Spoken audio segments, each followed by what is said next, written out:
Yeah.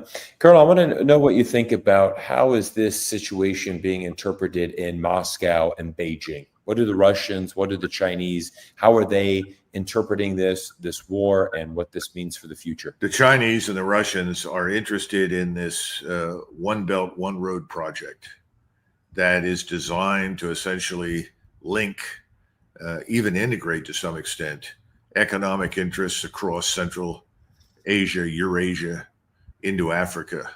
In other words, the world island idea is that you integrate this through rail, various forms of transportation. The railroad has just been completed from China to Iran, and they've had the first freight trains arrive and so forth.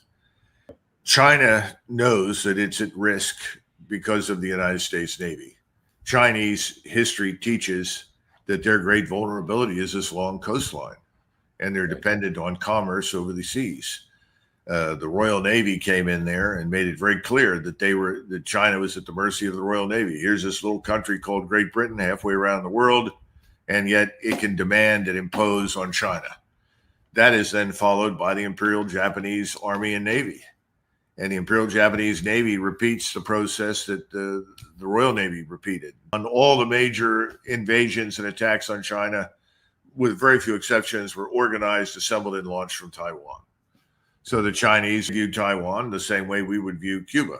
The Chinese don't want war, and they don't want to have to tangle with us because, frankly, in this world today, 5 or 6 nuclear attack submarines could shut down China from the sea in a matter of a few days. Nothing goes in, nothing comes out.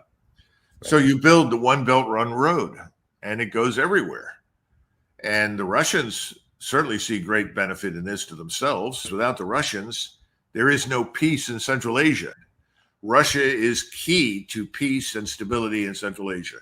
The various leaders of the Central Asian states, we call them the stands, they all trust Putin and rely on him.